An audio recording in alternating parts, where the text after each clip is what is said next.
Yo, yo, yo, yo. Welcome to another episode of Empire Jeff TV. I am your host, Empire Jeff, coming to you on a Monday night live from Los Angeles, California, home of my Los Angeles Dodgers, your Los Angeles Dodgers, our Los Angeles Dodgers. Thank y'all for pulling up early here on this show. Hope y'all got about an hour of your time to kick it and spend it with your boy here on Empire Jeff TV. We're going to talk some Dodger baseball. We're going to talk some MLB rumors. We're going to talk a whole lot of different things. But tonight's topics of conversation are going to pretty much center around Kyle Tucker and Tarik Skubal and why the Dodgers' silence is kind of echoing a loud noise through Major League Baseball circles. Now, I don't mean silence by lack of activity. That's not what I mean. You know, they got Diaz. They've been in on some things. But what I'm talking about is they have pretty much got a stranglehold on Major League Baseball until one of these two players go somewhere. And as long as they are linked to the Los Angeles Dodgers, there is still a way in which the Dodgers are kind of holding up the market here because as teams are kind of sitting back and waiting to see how all in is this Los Angeles Dodgers team going to go on a three-peat? How all in are they going to go on a three-peat? And, you know, if you go back and watch some of my previous videos, you could see that I struggled back and forth with the Diaz. I didn't know how much they were going to go in on that. Out the gate, I was kind of negative, didn't think they would. And almost each day that went by, I was picking up more belief. And it wasn't from anything of type of intel. It wasn't like I had any insight on it. Because to start this offseason, I've been pretty limited with intel. I haven't really been able to get as much this offseason as I have in previous off seasons. And there's a reason for that, not a reason for that, none of which pertains to me. It pertains to some of the other people. And some people not in same positions, or some people having to kind of work their way in a little bit for me to get some more intel in a different area. So when it comes down to this, I really didn't have a bunch on the Diaz signing, and it started with me being negative, thinking it wasn't going to happen. Like, I think it was like 30-70, then it was 40-60, 45, 45, and they just kept going up and up. I got to 50. I got to 50-50, and I was like, oh man, this could happen. And then I said, each day that goes on, I'm more convinced that this is probably going to happen. What is the number going to be? And I knew that if the Mets and the Blue Jays did not go to 5 years, that opened the door for the Dodgers. Now, how far the Dodgers were going to step into that door remained to be seen. But as soon as they cracked open that door, they kicked in that door like Biggie. They kicked in that door. And they waved more than the 4-4. They hit him with 69 mil. And Diaz signed. And that right there, on the heels of signing Tanner Scott the season before, for anyone who thought they were going to be a little nervous or hold back a little bit on going crazy after another reliever, they just shut that all the way up, got Edwin Díaz. They believe Tanner Scott will bounce back. Now, that was the first kind of like peek into the mindset of the Los Angeles Dodgers organization as to how are they going to approach this three-peat. Now, when Dave Roberts, I also did a video on this, when Dave Roberts basically said that he was comfortable and fine with running it back, I knew that was BS. I knew there's no way in hell that was going to happen. You can't run it back with a bullpen that was destroyed, torn down, and not add to that bullpen. You also knew that you had to give the starting pitching some relief and some help here. You knew that was an absolute fact. And so they've already started that path now here with Diaz. Now it's a matter of what do they do next? And I've had numerous conversations about how maybe next year, maybe a Tarik Skubal is not someone that they need. Maybe a Murakami is not someone that they need.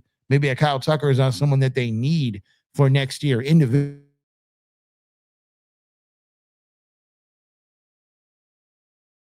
it's just not going to happen.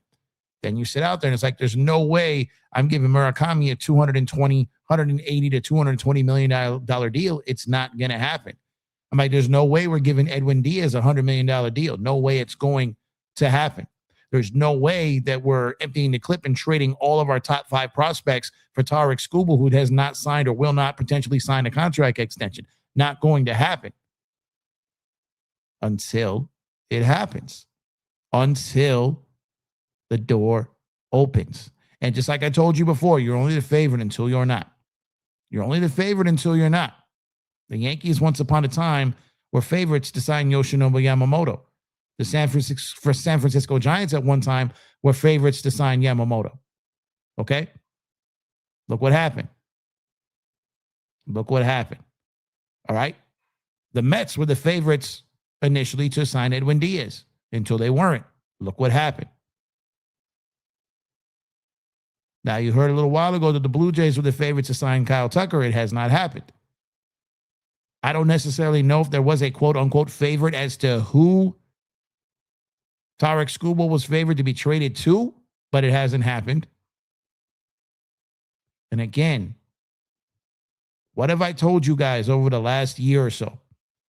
The Dodgers just sit back and wait for teams to get stupid.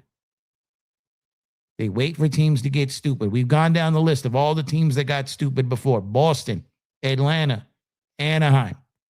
Every team that had Teo, St. Louis, Tampa Bay, the Giants, Padres. Stupid on top of stupid. It's a buffet of stupid that the Dodgers are just filling their plates with. And now they're just waiting back and just waiting for the door to open again, because you kind of got to feel like if Tucker had a $400 million deal, he would have signed that already. If Tucker had a 10-year deal, he probably would have signed it already. It doesn't mean it's not coming. Doesn't mean he won't get it. Maybe they need the Dodgers at the dance to get that number. But if I like to think that if he had a 10-year, $400 million deal offered from the Jays, that he would have jumped all over that, been all over that already. He would have been all over that. He didn't sign it. He's not in Canada yet. Oh, Canada. He's not there. And everything has gone quiet. Radio silence. Radio silence. And when the Dodgers get quiet, that's not necessarily abnormal. But when all the noise around them gets quiet, that's when you start to feel like, okay, maybe some things are happening. Maybe some things are in motion. Maybe they're crossing some I's, dotting some T's. Maybe you're at the 10-yard line. Maybe you're at the goal line. Maybe things are getting closer to happening. But if Tucker does not have that deal he wants from the Blue Jays or the Mets or the Yankees, Giants, whoever, and it comes back to the Dodgers, say, hey, so what's a 4 or 5 year deal with you guys look like? What type of math is that? Let me think on that. Let me think about playing for a championship in Los Angeles. What would that look like money-wise? Let me see. Let's see what you break down for us. How's that work? 5 years, 200 mil. 5 years, 250. 4 years, 200. Remember, like I said, I feel like the Dodgers would rather spend more in 4 than in 5. Like, talk about annual versus over. I feel like the Dodgers would rather go 5 years, 4 years, 200 than 5 years, 250 or 5 years, 200. They're like, we'd rather do 4 years. 3 years, 150. That's crazy money for someone like Tucker, AAV. But the Dodgers like, we're not going 10 years. They're not going to go to 10 years. I don't think the Dodgers would go anywhere past 5 on Tucker. Maybe, and this is stretching it, because this is how they got Freddie when they went to 6. Maybe they stretched to 6. Maybe they stretched to 6. I'm going to get your guys' chats in about 5 minutes. Let me continue here. A couple minutes, and I'll read every single chat in here. But maybe he's sitting back and he's just waiting for the Dodgers to get between 2 and 250. And maybe he's willing to leave $100 million or something on the table to come to LA. Maybe he doesn't want to go to Canada. Maybe he doesn't want to go to Toronto. Maybe he likes Kendrick instead of Drake. Who knows? Maybe you don't want to go there. he might not want to go there. And I get it. If I had a choice between Canada or LA or America, I know Canadians love to bash United States. Canada hates us because they ain't to us. We know this. We know this, man. We know it. Ball players are very, very similar to that. Very, very similar. And that's just on the Tucker side. Ooh, that's just on the Tucker side. The Skubal side is another one that I've been like, nah, man. No. Without an extension, this isn't happening. I could be 100% wrong. This is just what I feel and believe. 100% not happening without an extension. That's what I've been believing. That's what I've been planting my flag on. No extension, no trade of any value that the Tigers would want to take. I think like other teams might be able to like match the Dodgers or outbid the Dodgers if there's no extension. I think a GM like AJ Preller towards the trade deadline, if he's still a Tiger, has no problem emptying the clip for a rental. He's proven that time and time again. Time and time again. I can see AJ Preller punting all his prospects again for a rental. He does this. Now, I don't know if he'll do it right now. But if they stretch this out to the trade deadline and you let someone like Preller, who's bonkers, something could happen there. Mets, Yankees, all these other teams now, when you're in a renter's market, when you're looking at rental properties via left-handed starting pitching, I think the Dodgers might find themselves in a little tougher competition around the trade deadline for the rental. And I just don't believe that Scott Boras, who is Mr. Anti-Extension, who has a partnership with Tarik Skubal, to not do an extension before going to market, I'm just not convinced that that extension is going to come. Now, there may be some assurances, which doesn't mean anything, assurances that he wants to be in LA, that he would love to sign there long term, but he's going to wait till free agency. You know, Juan Soto got to New York, got to the Yankees. You're with the Yankees. Still would not do an extension because he wanted to make sure that Cohen was out there to bid. Boras wants that same person out there bidding for Skubal. He doesn't want the Dodgers to be able to just not have no one to bid against other than a trade. Boras doesn't control the trade from what the Tigers get. Well, kind of, because the extension controls what they get. But what I'm saying is he's not on the phone negotiating a framework for the trade. He's not doing that. His part is negotiating free agency. His part is negotiating what that AAV breaking records is. His role is, what do we get when we get to market? Someone like Scott Boras doesn't like when a GM gets a massive haul of prospects for a pitcher and that GM gets all the credit for it. He wants that credit for himself when Skubal signs as a free agent, and he wants multiple people bidding against each other for that.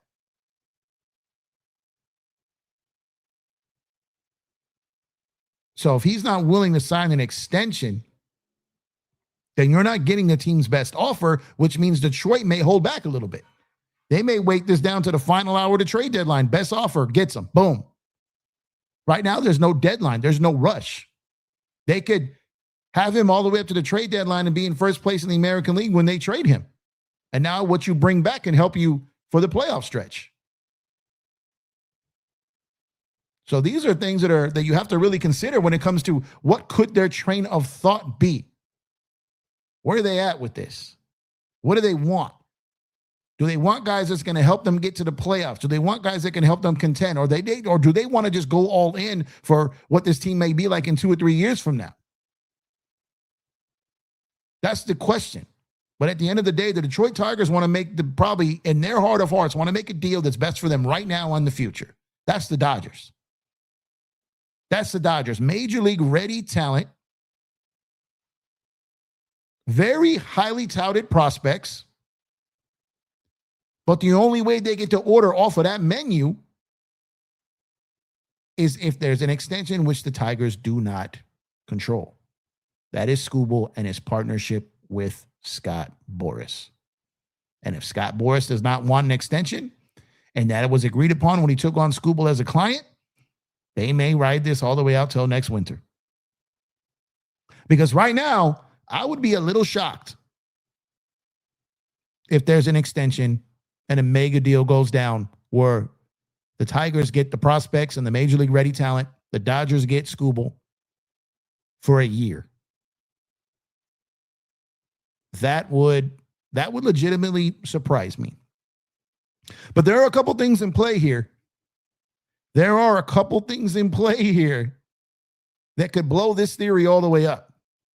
That could take this theory and go in a totally different direction. There are some things in play here that could completely shut me up, like make me look stupid and foolish for having this train of thought. And I'm going to touch on that. But I got to get to some of your chats. I know you guys are in here. You know, I try to get to these, all of them. But there's a couple things in play here that could work in the Dodgers' favor. That really, really could work in the Dodgers' favor and really, really work in Detroit's favor. And in the end, work in Skubal's favor.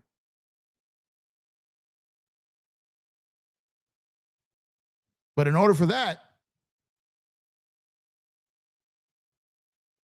Boras gonna have to bend the knee. He gonna have to bend the knee. And I'm not there yet. So I'm gonna be clear about that. I'm not there yet. But I am starting to believe that bending the knee is becoming possible. And there's no way that I would have said that even a few days ago. Nope. No. Hell no. But I made some calls. I checked around. Got told to F off a couple of times. I didn't have nothing. I called about 4 people, kind of just shot the ish, went back and forth, just gave some hypotheticals, started talking. And then I got someone on the phone that really, really started to really open my mind to some things. Because the more questions I had, the more they let me in. And where I was with Diaz, where I was like 30-70, no. But that 30% the Dodgers would get him, 70%, no. Now I'm where I was like 10-90, no, Skubal. Now I'm like 35-65. That's a big jump. That's a big jump in about a day. It's getting there. Now with Tucker, I just have never truly known how deep the Dodgers' interest is. But from what I'm hearing, the 3 guys that we probably thought the Dodgers were not going to be in on, actually the 4 guys that we probably thought the Dodgers were going to be outpriced on or not in on or weren't going to have the means to get or weren't going to get it done or weren't going to do it, all 4 of them are the Dodgers' top 4 priorities. The top 4 options on the board, the top 4 names on the board for the Los Angeles Dodgers this offseason. And those 4 names, as far as the ones they were extremely intrigued with in ways that we probably didn't see. Edwin Díaz thinking 100 mil, that wasn't what they were intrigued with. They were intrigued on a 3-year deal. The door opened. They fell into that. Murakami was someone I didn't think they had any interest in, and they don't. As a major league ready player, they have interest in him as a prospect. If they can get him on a deal because there's not a ton of money out there floating around before he posts, they do have interest in him in the future, pairing him with Roki and Yamamoto and Ohtani and all that moving forward. but they didn't have him or view him as an everyday Major League Baseball player for next year. And now that it seems that the rest of the league might be leaning towards that, I don't know if that's 100% what everyone's feeling, but that's what it's sounding like. Now they could be in play for him for a shorter term deal. That's number 2. Number 3, the guy that I thought definitely they wouldn't be on because he was wanting to get $400 million in a 10-year deal. And Kyle Tucker was on their board as someone that they were very interested in, that they see as a fit for this team right here, right now, and in the future, just not on a long-term deal. And the number 1 guy on the board who I didn't think would be a top target because they have such a deep starting rotation. But again, I keep telling you guys, and sometimes I got to remind myself that we have to stop thinking along the ways of how the Dodgers used to operate prior to the Shohei Ohtani contract. The second that they signed Shohei Ohtani, their business plan changed. We go all in every year, every offseason, and we get better, not just today, but tomorrow and next week and next month and next year and the next 5 years and the next decade. That's what we signed up for. So maybe they don't need a Kyle Tucker this year. Maybe they don't need a Murakami this year. Maybe they don't need Skubal this year. As crazy as that is to sound, that you don't need a back-to-back Cy Young Award winner lefty when you only have one lefty in your starting rotation. But what I mean is you didn't need to give away everything to get these guys. And they might not have to, because the Dodgers saw this market coming. They saw this market coming. They waited on it. They pounced, got Diaz. They're waiting in the wings on these other 3. And man, oh man, we're in a position where they might get some of these guys, 2 or 3 of them, man.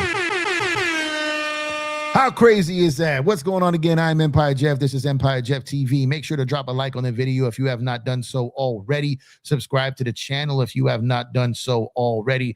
Appreciate y'all listening to me yap up here for almost 30 minutes before getting to the chat. I apologize. I will get to every single chat.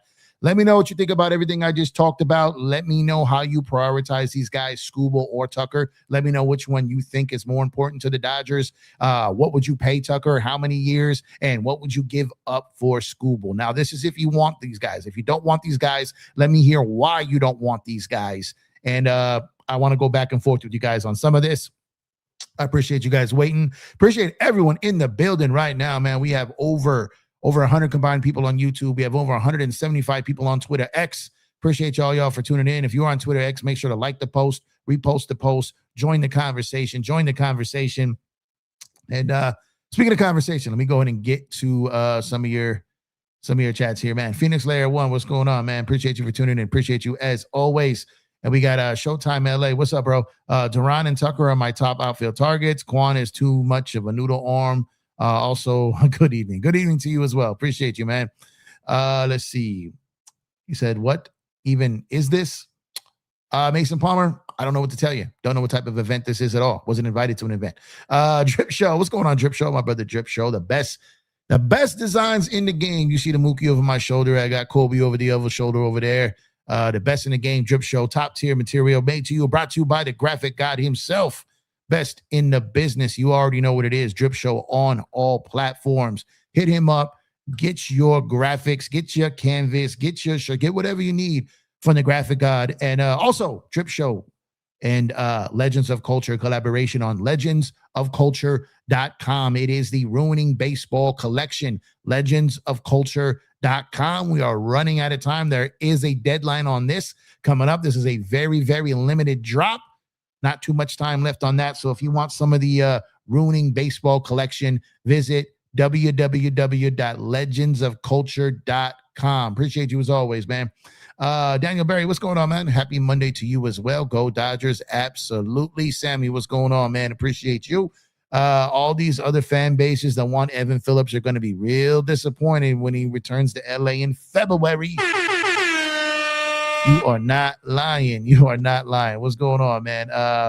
So you posted this earlier, so I kind of touched on. So I got some more. I'm just gonna get to your comments and your chats here. I don't want to make you guys wait too long. I already made you wait 30 minutes. I think we should push hard for Bichette if the Jays get Tucker, put Edmund in center field once the ankle heals up, and Bo at second base. I'm going to touch on this later on in the show. Bo Bichette is still in play for a couple of teams, including the Dodgers.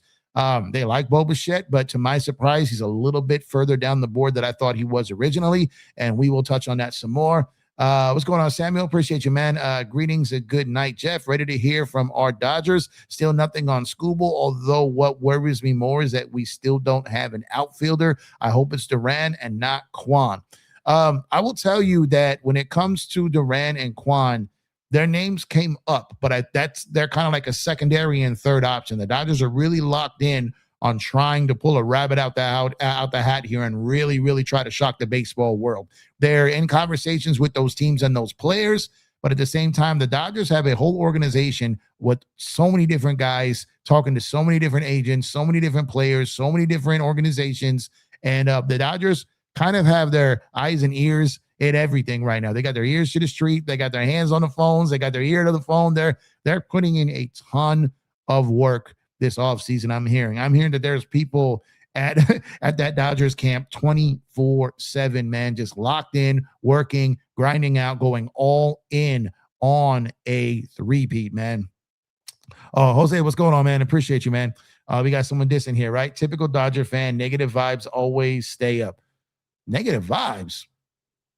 What was there? Negative? Oh, you must be from Canada. I apologize, brother. I can't.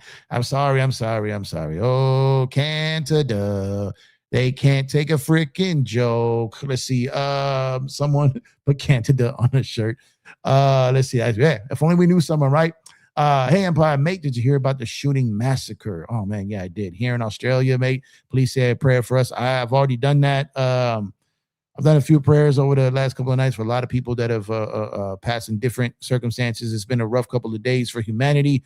Rob Reiner and him and his wife, you know, I'm not going to touch too deep on that, on the graphics of it, but just some unhuman activities, man, over the last few days. And rest in peace to everyone involved, man. But yeah, prayers to Australia for sure. Oscar, what's going on, man? You have to sign Tucker and Bichette. We'll sign before mid-January. Maybe we'll see. We'll see how far this goes here, man. Sammy says, nah, just Dodger fans are glass half empty, strive for perfection. See, I'm not a glass half empty guy. I'm a glass half full guy. I'm a pretty positive guy. When it comes down to, you know, covering sports, I think you guys see there's a lot of guys who flip out, throw tantrums, go with the narratives, wild out. I'm just sitting here just talking about what I think is in play, the good, the bad, or the ugly. But for me, for the most time, it's half full. I'm human. I have my moments. This Dodger team in the playoffs definitely kind of broke me down a little bit. This season was rough. That's why when they won it, it just felt like such a relief. It felt like we were playing and we won it because we went through an entire year of this, an entire back-to-back world champion run with this. And it was such a relief when Mookie turned that double play, man, and threw out that maple stuffed turkey Kirk at first on the double play. And really just broke the hearts of Canada. And we're still celebrating, man. We are still celebrating. Like, this celebration will not end. Even when the season starts, we're gonna have bragging rights all season. We're gonna hear from everyone about how we're not gonna win again. We're gonna hear from everyone how we ruined baseball. We're gonna hear about everyone how we bought a championship, and we don't care what people say. We don't, because we got two of them things over the last 2 years, and we're working on a third. So y'all can shut all the way the hell up and watch this dynasty, man, because that's exactly what it is. What's going on, DJ from Lakers in 5? Make sure to go subscribe to Lakers in 5, full-fledged Laker coverage over there. That's my guy DJ. Hope you're doing well, brother. Pausing his workout over here. Mr. 60 Cent in the building to come salute y'all in the chat, man. Appreciate you, brother. Hope you and the family are doing well. Happy holidays, my guy. Showtime says, how confident we feeling about Skubal trade? I'm at 60-40. It won't happen. I can definitely see, but I don't know. So right now I'm 35-65, but I was at a 10, like less than 48 hours ago. I was at a 10. I've talked to some people. They've kind of planted some seeds in my mind here about being open about some things. I'm going to touch on it now. Man. Just the fact that the Dodgers not only have the ability, but the capability to get this done. Like this is crazy. Now this might not happen. They may not get Tucker. They may not get Skubal. They may not get Murakami. They may not get another marquee guy the rest of the all season. But the fact that they are still here right now in on this is bananas, man. This is everything. This is everything that a sports fan dreams of. This is everything that the New York Yankees fans wish they had right now. This is everything that the Chicago Cubs, San Francisco Giants, San Diego Padres, Arizona Diamondbacks, Boston Red Sox, all of these, the Milwaukee Brewers, the Philadelphia Phillies, the Seattle Mariners, on and on and on and on and on. And all of them wish they had ownership like this, that they had a seat at every single table for every single mega free agent, for every single deal that potentially can go down. The Dodgers want in, and they got a seat at the table for everything. Now, look, you may not like the Dodgers. You may not like their pockets. You may not like that they invested in the organization, that they just go out and hire smart people and figure out where to put them afterwards. You may not like that approach, that they just run things better than your team. They're smarter than your team. Our players get along better than your team. You may not like all of these things that just keep stacking in the Dodgers' favor. You may not like it, but damn it, you better respect it, because your team should be doing this, and they're not. They are not. So do not hate the player. Hate the game, baby. Hate your owner, because he's owning the responsibility for what you're mad at us for. That's what their fault is. 10 times out of 10. What's that, Ishmael? Are you talking about the pictures, or are you talking about all the equipment and stuff? What are you talking about? I don't want Kyle. I don't think he's Dodger material, says Max. Okay, so Max, I've heard some people say that. Now, I don't want Kyle Tucker for 10 years, $400 million. No. Let me get a no. Matumbo that. No, I don't want that. But Kyle Tucker, you don't think fits the Dodgers? A lefty bat that has Gold Glove written all over him? Man, this is he's younger. He's exactly what the Dodgers need. Now, they don't need him for $400 million. I don't think he's that. But if he falls into a 4 or 5 year range, yeah, he fits what the Dodger fits. I think he could be a good clubhouse guy. There's like that Anthony Rendon fear with him. People wonder about him. Does he love baseball like that? Like I just started kind of hearing that. There's people who kind of think about that. Maybe that's why the offers aren't there. But Kyle Tucker is a very good baseball player. Very, very, very good baseball player. And if you can sign him to a 4 or 5 year deal, that would be a steal for the Dodgers. 10 years, I'm not with. I don't think they need to do that. I don't think they will do that. Tucker's already got 1 foot in the sand for retirement. This is what I'm talking about. That's what I'm saying. So there's people who really believe that. There's people that really believe that. That's funny. I was just talking about that. You really think Scott would really turn down 8 to 10 years for $400 million? Are you talking about Boris? So that's the thing. I don't know if the Dodgers are going there. I don't know if they're if it's 8 to 10 years, $400 million. I don't know what the extension talks are. I do know that he probably doesn't want a bunch of deferrals in this deal. The Dodgers are probably gonna, offer that. So, but again, I'm gonna get through these chats so I can catch up and talk about a couple of things here. Tucker defensively doesn't convince me for that money. It's better to bring in Bichette and move Edmund to center field, or go for Duran and make Edmund the utility player. Tucker's won Gold Gloves, right? Did you see that catch he made in the All-Star game for that ball that was hit that Kershaw pitched in left field? Is not his best position. Like, this is he's a much better corner outfielder than anything we have right now. What's going on, Roy? Appreciate you, brother. Hope you were doing well. As always, man, thank you for tuning in. Appreciate you. Let's see. CCF says, unfortunately for Boris, the new collective bargaining agreement coming next year, and this may all be the a moot point for him because there's no money, going to be had. We don't know that. It's when the Dodgers are silent when they should be afraid of. That's what I'm saying, because there's not a bunch of other teams being linked. There's not a lot of rumors coming out. And usually when rumors and things start coming out, it's because it's usually a team that's walked away, or an agent is speaking after the fact. It's usually stuff that's been happening already. But when they're like really, really locked in, They don't want anything coming out because they don't want any players alerted. They don't want any players freaked out. So when it's one-on-one conversation, like at high level, there's some people in the organization don't even know about it, right? Like there's like if the Dodgers are at the 10-yard line with Skubal, there's people in their own organization that don't know about it, right? So it wouldn't be coming out anywhere. It just wouldn't make sense for that to come out. So when the Dodgers get quiet like that, when things go completely silent, not just with the Dodgers, but the players that the Dodgers are linked to, that's when Major League Baseball starts to get a little nervous.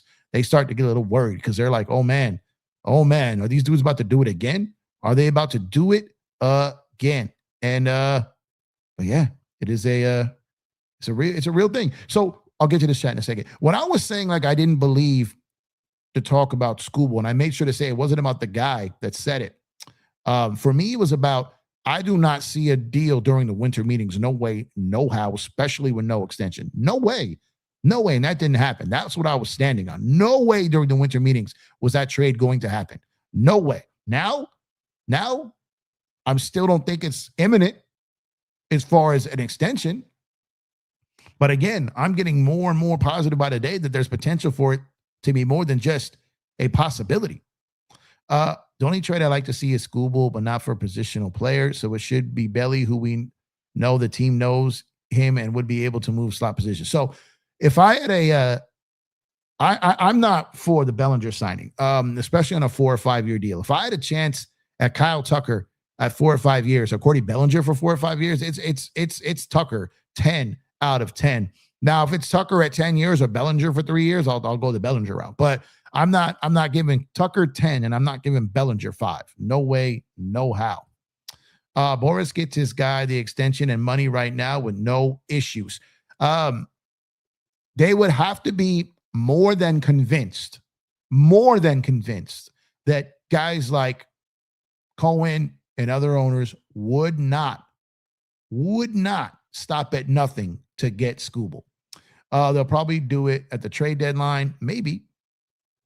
Don't care. What's up, my guy? What's up, Jeff? No extension, no trade. We don't need a rental. Yep, that's where I'm at. I love Skubal. I would love to wake up tomorrow morning and hear that he is a Dodger. I would love it.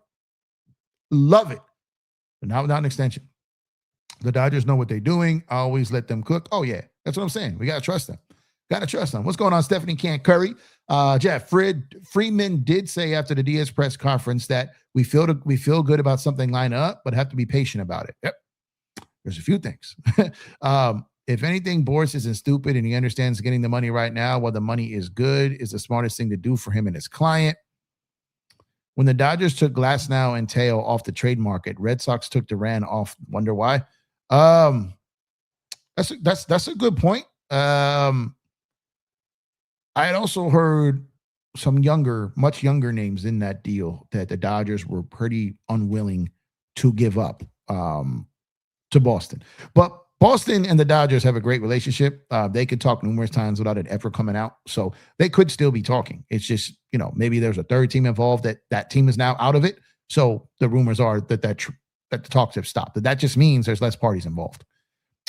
Steven says the guy we need is our old friend Cody Bellinger. Like I said, I love Belly. Appreciative of all he's done here.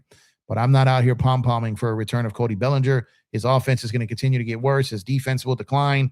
That's going to be a bad contract at the end of it, I believe. I love Bellinger. If it was a 2-3 year deal max, I'd consider it, but I'm not giving him 4 or 5 years. Just no way. If a salary cap and floor are coming, you need to have a team that has a high number. But keep in mind, the Mets are also cleaning house. The Dodgers are in on all guys because of the salary cap and floor is coming. You have to have that money spent now. When do you think the Dodgers will trade for Skubal? I don't know. I do not know. Muncy is on the last year of his deal. That's perfect for Murakami. Absolutely. What's going on, Lewis? Appreciate you, bro. What's good, my brother Jeff? What's going on, man? Hope you're doing well. Tucker for 5 or 6 years is what they're looking at. 100. Shohei said after beating Toronto, that's 2 for 2, and he wants to go 10 for 10. That's right in the sweet spot, man. That is right in the sweet spot. Somewhere between 4 and 6 years for Tucker. I think the Dodgers would absolutely consider, but I think Toronto's going to look at that and offer more. So the Dodgers are going to have to offer a whole lot of money in that span just to get him to not go to Canada for the money and come to LA where he really probably truly wants to be. Showtime LA says 4 years, $200 million with an opt-out after every year for Tucker. There could be something in the works for that. I don't know if it'll be after year 1, maybe year 2. But yeah, something like that. Yeah. Showtime fans 808. What's going on, man? Dodgers going to get about 5 top prospects for Skubal. I think they would do it if there is an extension. I don't believe they would do it without one. That's going to be the common thread here. When you look at the deal for Skubal, Glasnow, Sheehan, Hope and Freeland need to go anyway. Glasnow is replaced by Skubal and Sheehan is replaced by Stone for 2 of the other kids.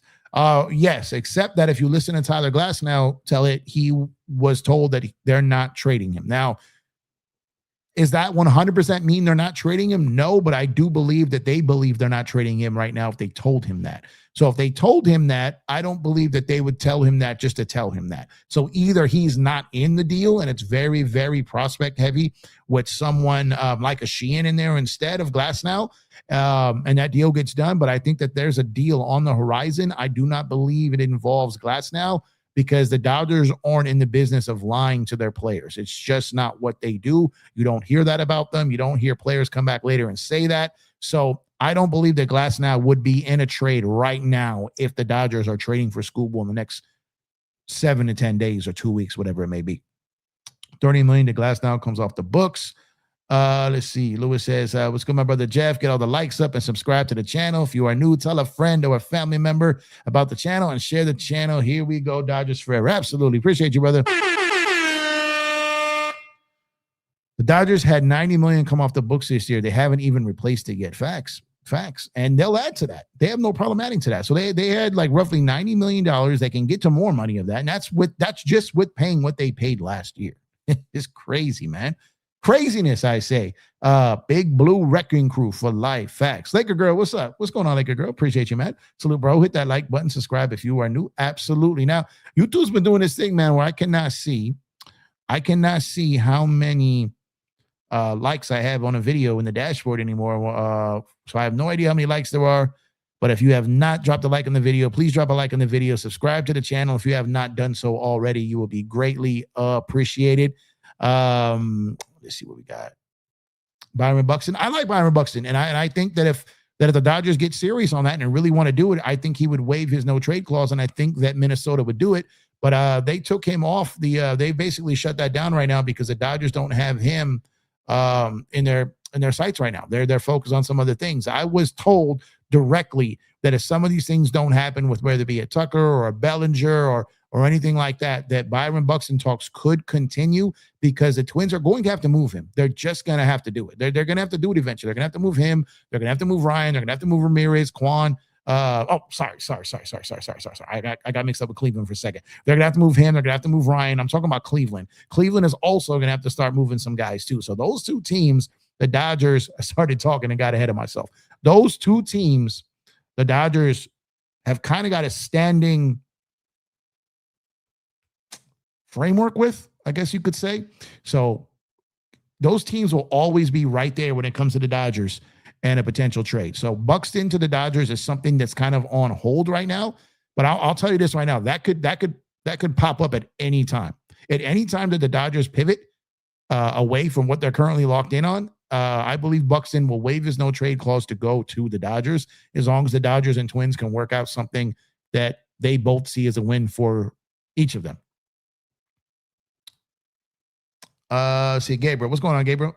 Did you see Trump disrespect? Yeah, I saw that, man. I don't really get too deep into the political aspect of things, but that's a human aspect of things, and that was dirty.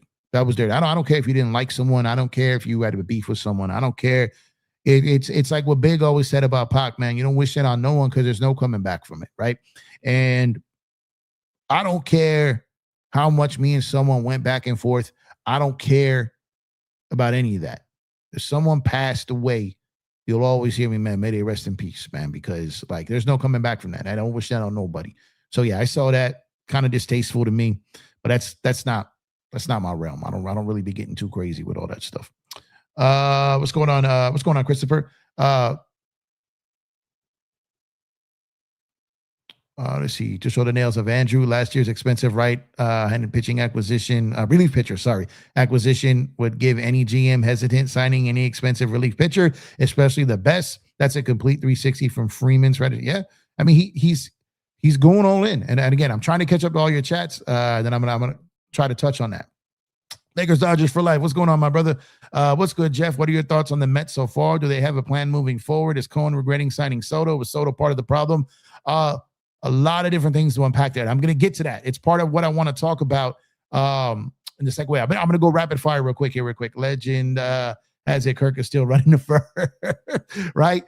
He's still running the first while Giancarlo Stanton is still running the home, man. That maple stuffed turkey up there in Canada. In Kirk, man, he was killing us early in the series and it fell off. Yeah. So that's what I'm saying. I don't really touch on politics, but the human aspect of stuff, yeah, wasn't a fan. I think LA Dodger fans in general are half full, me included, not you. I agree. I think a lot of sports fans are doing that, and I'm not going to sit up here and act like I'm too good to be that because I've been that. But I've kind of gotten to a place in my life where like mentally, I kind of just try to slow things down a little bit, try to take things for what they are, try to step outside of it and look at it.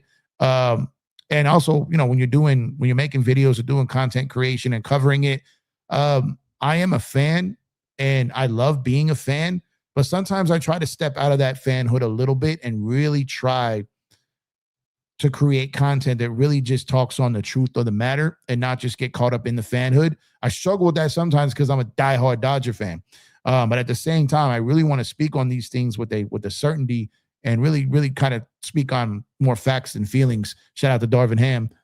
But I really want to kind of stay on the thing of really covering what I believe to be true versus whether I like it or not, right? And so there's the fanboy in me, the diehard Dodger fan in me. There's times where it's half empty for sure, but I think because I'm surrounded by so many half empty people when it comes to sports that I just naturally just kind of adapted and grew out of that and became the glass half full guy. And that's kind of where I am. And I love being in that space. There's plenty of glass half empty channels. I feel I'm the glass half full channel. And I think people like the little change of pace. I feel at least, you know, but I get what you mean. He told me to shut the hell up. No. Like, oh man. Let's see. Kirk was running the hardest he's ever ran in his life, and he was still 7 steps away from first. You were lying. Bellinger's experience has power, range. So no, he does all that, but that decline is coming, and it's already really started. It's already really started for sure. I'm gonna have to start reading some of these comments before I post it because we're getting some weird people in here, man.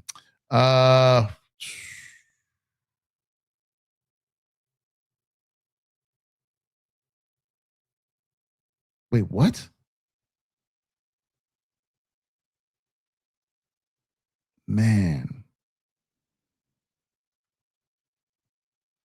Damn, that hits. I didn't really like put that together, to be honest with you. Oh my God, I gotta reach out. Oh, damn. Thank you for pointing that out. Thank you for pointing that out. Damn. Man. That just kind of pushed me back there a little bit, man. Those guys always been good to me. Damn, man.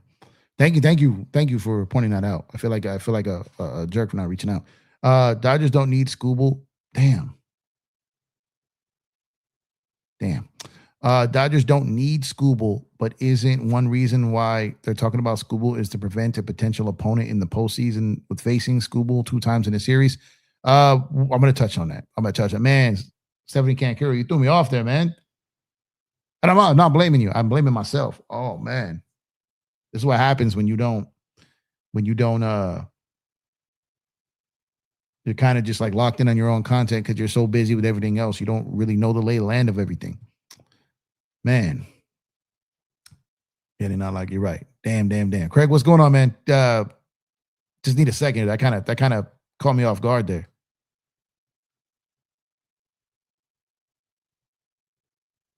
Damn.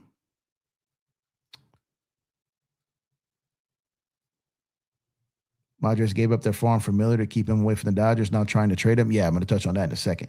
At center field Gold Glove, I live in Houston, and brothers-in-laws think he's not worth 300, 400 million. I don't think he's worth that either. I've been saying that, and he wouldn't play center field for the Dodgers. Was talking about Boris. Oh, okay, gotcha.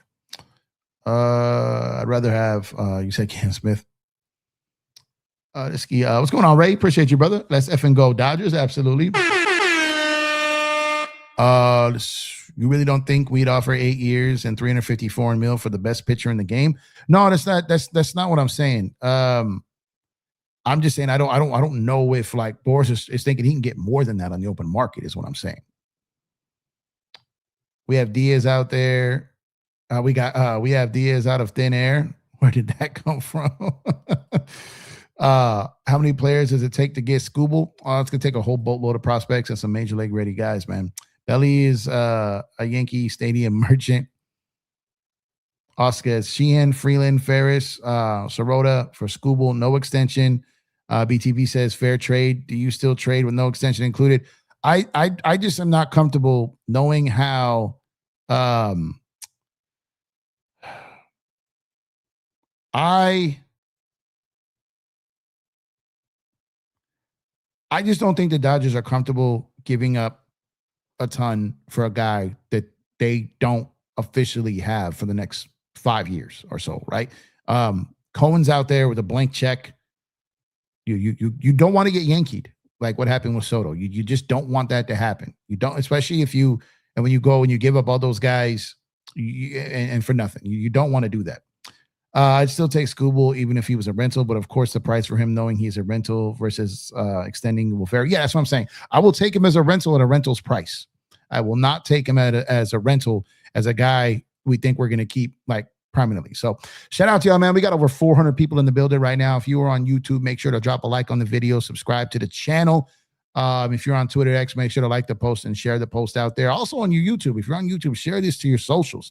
Let's get it out there, man. Let's get it out there. Appreciate it. Y'all got it rocking in here tonight, man. You got it rocking. So I had a few good videos pop off today, including I'm not even gonna lie, man. I got a new camera. I was like, let me go outside and see what this thing's doing. Didn't even set any settings on it. Just opened it up, press record, just started talking. Didn't know what I was going to even talk about. Threw it up on YouTube, and that video got a little good life on it, and it kind of brought some life to some other videos I had going, which was crazy. Yeah, it's been a good day, and continues tonight with the live. So appreciate y'all. Let's see. Where did I leave off, man? Let's see. There we go. Showtime LA says the Oscar ain't off the trade block yet. I think he is. I don't think he was ever really on it. I don't think that him and Glasnow were ever really on that. I don't think the Dodgers were looking to move him. I think if there was a trade that the Dodgers really, really, really wanted to move or make, and if those guys had to go, if they felt they make them better, they would consider it. But it's not like they were calling around shopping him everywhere. 4 years for Belly, I would not do. Belly only did good because of Judge.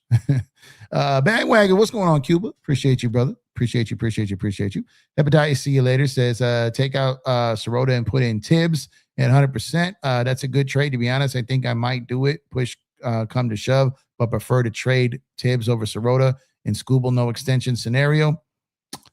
I know you was adding somebody else, but that's a good point, so I wanted to talk on that. What do you think Belly will do with our lineup? Strike out a lot. Let's see. I can't forget how bad Bellinger's last 2 seasons were with us. We don't need him. Yeah, I just don't know how well he's going to play here. I just don't know. I don't know. Again, I love Belly, and if it was like a 1+1 high AAV, I would do it. I'm just not going long-term to Bellinger.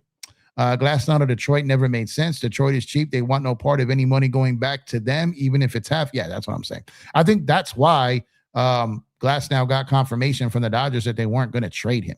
And I don't believe the Dodgers would tell him that and then turn around and trade him a couple days later. I just don't think that's the case. I could be wrong. I just don't think they operate like that. Injuries caused a lot of that. True, but who's to say it won't happen again? He's had injuries with other teams. Tucker is injury prone too. He is, but he gutted it out last year, man. Whoever hits in front and behind Judge automatically will have an all-star season. Belly going to miss Judge big time. True, but if I think he could still do well in the Dodger lineup in stretches, but playing with Judge is like playing with Ohtani, right? Doesn't mean a Skubal trade is over. It just means Sheehan is the headliner. They want cheap young guys. This I agree with. Give up on Buxton. He's a loser that wants to lose forever in Minnesota. I wouldn't give up on him, man. I wouldn't. Let's see. Why would you trade for Glasnow when he is? Why would you trade for Glass now when he is a clutch pitcher? He had 1.6 something ERA during the playoffs. I think the Dodgers may have to cut the playing dates of Glass down the regular season. Yeah, I mean, he was incredible in the postseason, man. He was incredible the last like 2 months of the season too. Yeah, I get you. Let's see. Let me stay out away from this stuff. I think Tanner Scott would bounce back. He'll probably be the setup guy before Diaz, and that's what his best role is. Honestly, that's his best role, is a setup guy. Darvin Ham always got his hands in his pocket. Shout out to Darvin, man. Shout out to Darvin Ham. Oh man.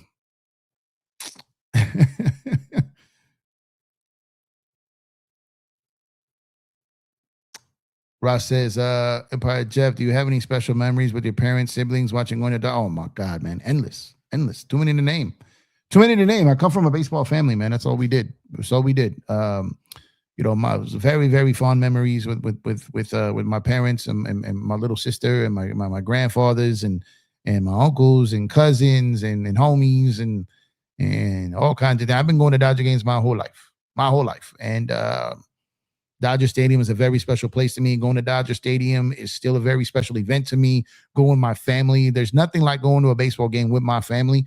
My wife, my mom, my dad, and my sister. Like that is my happiest thing, to be being at the ballpark with my loved ones and watching Dodger baseball. There is truly nothing better that I would rather do going out to a venue or a place than going to Dodger Stadium with my loved ones and watching the Dodgers win.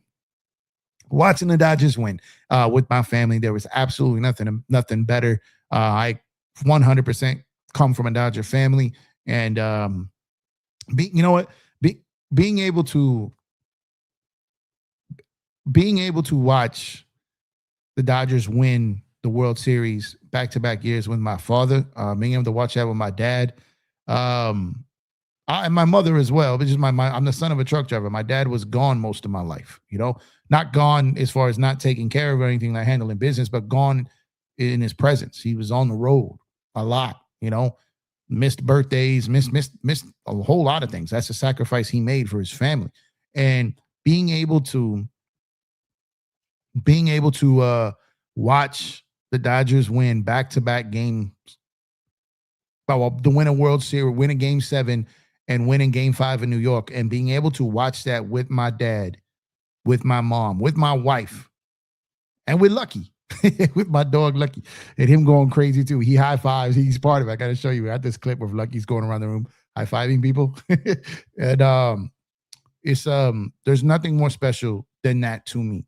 To me, baseball is family, and family is baseball, and the Dodgers just run my households. You know what I mean? So, too many to count, but that's my favorite thing right there. Going to a baseball game with my family and just being with them through all that.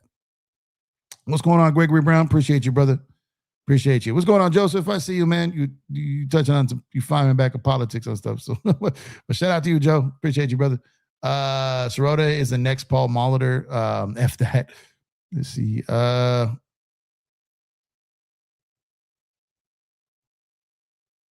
Delta. I'm just gonna call you Delta. I want to misspeak anything. Of course, yes, it's a handshake trust deal extension, not binding. Hence, even the Hall just mentioned is equitable talent pool +4 for Scoop. Yeah, you just got to be careful, man. You got to be careful. I'm gonna touch on this. Don't feed the trolls. Joe doesn't get affected by trolls. Glasnow said it'll be cool if the Dodgers get Skubal and pitch along with them. Yep. Yeah, that's what I'm saying. Joe's my favorite maniac, man. Joe's just nuts. You can't punk Shrek. Shrek is going to just push back at you. Let's see. Steve Cohen could come out of nowhere and sign Skubal and tell his GM to trade the farm system no matter what it takes for Skeens. That is the only Dodgers could beat in the future. Okay, now you're talking. This is what I'm getting to. All right. I really hope Bo Bichette resigns with Toronto soon. If that happens, odds Tucker taking a 4-year deal with opt-outs goes up. This is true. And I'm also hearing that Bo and his people are getting a little antsy, a little impatient, because he thought that, okay, if Toronto lagged a little bit, that he would have the Dodger situation to just slide into. But now he's being told to wait by the Dodgers and the Blue Jays. So keep an eye on Boston for Bichette, man. Keep an eye on Boston. We need to get younger utility players. Yep, I hear you. Please Shohei and Andrew. Team does not need more big names. Give the prospect series run in the margins. Let's see. Both stays or go to end New York Yankees. Just kind of feel. That's another one too. Joe said Bellinger had his time. Need a righty. The second Bellinger went into that slump, the pressure would take him out worse in LA. Yep. Let's see. Let's see. Where do you see Murakami going? Look, like I said, he was a guy that I didn't really think that the Dodgers were going to be in on, but it's sounding like they're the betting favorite still. So someone believes that to be true. And a lot of teams are looking to hit him like they're not going to want to commit a lot of money right now. And they might see him as a prospect still. So does he go back? I don't know what the rules are here. This is one of the, I don't want to speak on it because I don't want to assume. Can he go back to Japan for 1 year and post again next year? I don't know. I don't know the answer to that. My mind is drawing a blank there. He could. I mean, I would think that if he wants to come to major leagues, then maybe he does come here as a prospect, but I don't know if he retains the right to go back to Japan and try to post again next year. That's what I don't know. Yankees cheaping out so hard. It's crazy to see. Still a $300 million payroll, but it's deceiving. Spending on B-level players, not the A guys. Yeah. They're kind of like not wanting to go to the crazy length of contracts. They'll spend money, but they're not building for the now and the future. So they're doing the total opposite of what the Dodgers are doing. Am I the only one who wants a Belly reunion? I'm not anti-Belly. I'm just anti-Belly for 4 to 5 years. That's where I'm at. That's where I'm at. Go hard in them.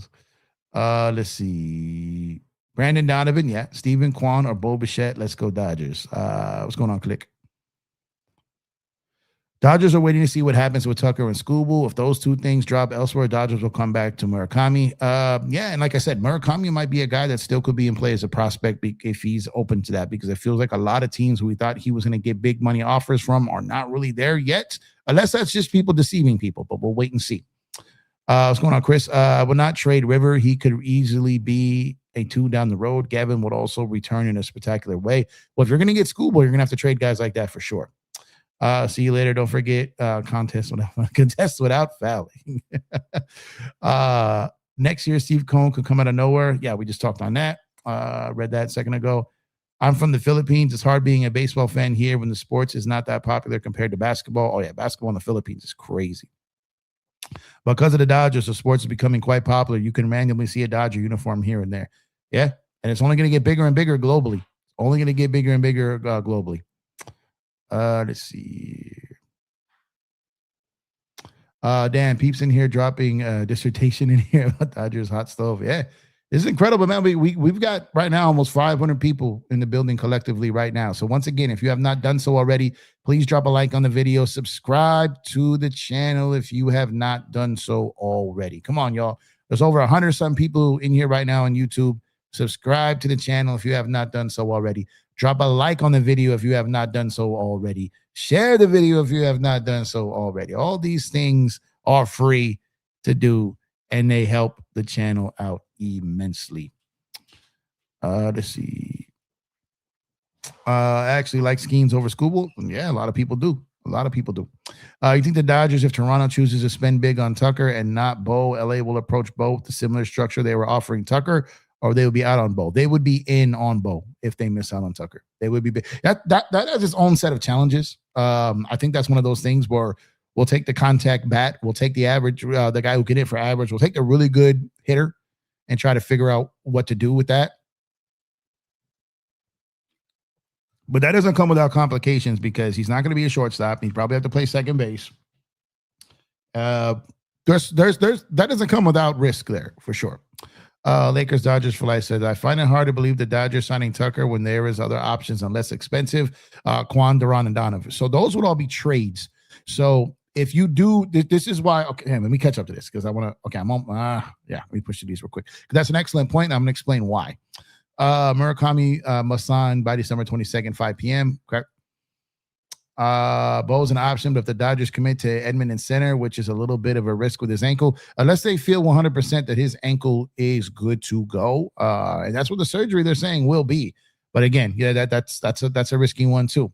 When it comes to the Yankees, the son owner is not the father. That is a problem with the Yankees. Yep, always has been, always will be. I say 3 years, Belly, 4 and 5 player team options. I don't know if he takes that if he's got 4 or 5 year option full deals elsewhere. Bellinger splits were great at Yankee Stadium, but below average on the road. Absolutely.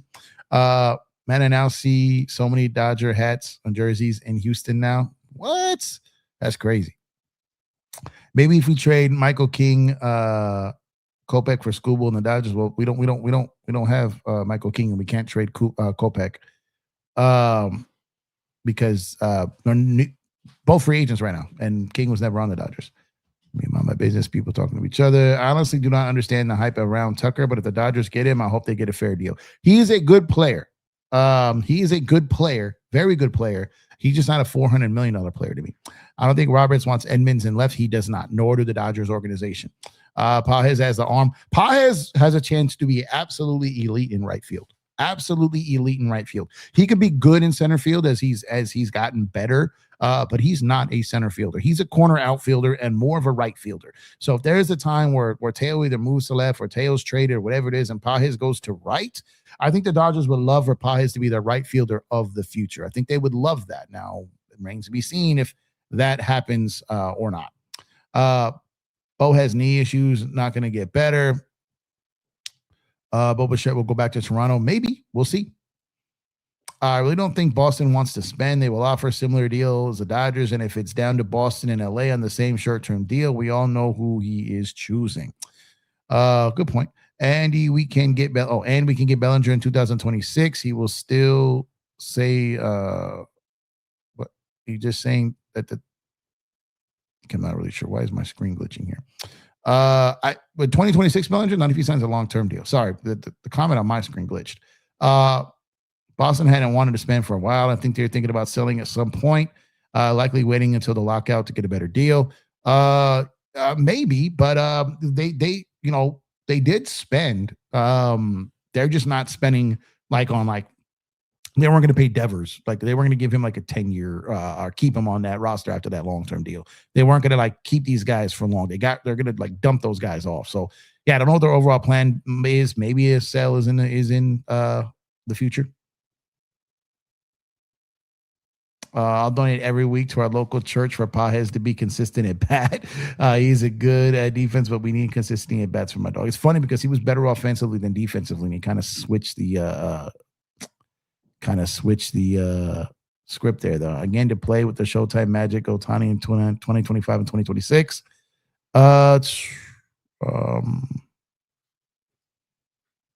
What's going on, Steven? Did anyone in recent memory face tougher postseason competition than the Dodgers in beating Philly, Millie, and the Blue Jays? Remarkable. No, they didn't. Especially having that. Like Joe speaks on this all the time about how teams back in the day who have all those World Series only went to 2 rounds and won. But Pie is better than Belly in center now. Probably right about that. Tucker with Ohtani, Betts, and Freeman around, he would make him massively dangerous, right? Sorry to Freddie Freeman of the Dodgers 2026. Yeah, the screen glitched and I wasn't gonna lie. I was still kind of confused with the comment initially.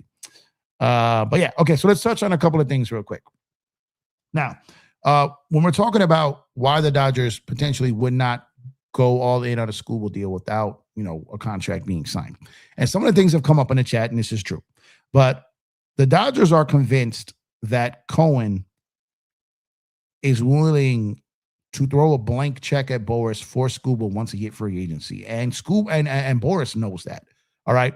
So they would have to blow them away with an extension that would get to a point where he wouldn't even consider letting Cohen into a bidding war. Now, there's a couple of things in play here. They really want to make you think about it. One is the Mets. I saw this in the chat. That's a good read because this is true. The Mets have their eye on Skeens and Skubal, as do the Dodgers, which is why the Dodgers no way in hell would go out there and trade all their assets for a guy that could be a rental, then go to New York and then still have assets to go get Skeens. So there's a reason why the Dodgers are being kind of protective of their war chest here, because if you go ahead and you trade everything for Skubal, and let's say he either gets hurt or he walks in free agency, and then Pittsburgh puts Skeens up for trade. Now, the Dodgers have a deep farm system, and maybe they can get have some guys, and maybe they can figure something out in a short amount of time, but it makes the job so much tougher to get that deal done if he becomes available. So if you don't handle this Skubal trade right, if it goes down, you could single-handedly hand the Mets Skubal and Skeens. And the Dodgers have to be a little defensive of that right now. They've got to be careful with that. All right. So also, if you go out and you trade for these other, like the Donovans or the Kwans or any of these other guys, the Rons or Buxtons, that's more prospect capital on top of what you would have to give up for Skubal and the potential of Skubal walking. So the Dodgers aren't a team that operates like that. And even though I say we got to change our way of thought, because ever since that Shohei Ohtani contract came in, you have to realize very quickly that they have switched up in how they approach things. They are way more aggressive. But at the same time, they also have to worry about the second half of that Ohtani contract. They have to worry about that. They have to worry about years 5 through 10. They have to worry about the back end of that Yamamoto contract. They have to worry about the end of that Mookie contract. There are some contracts that are not going to age well for the Dodgers, and they have to plan accordingly for that. And that's why the Dodgers won't give up everything just to get Skubal when there's no assurances that he will stay. Now, there's another couple of things that you guys have also brought up in the chat, which is a good point.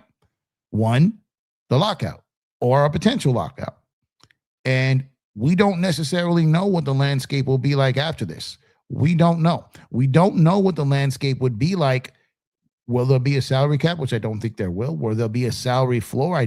I think there's a chance that deferrals get limited, but they still escape a cap and a floor, which doesn't really matter to the Dodgers. They'll still spend it.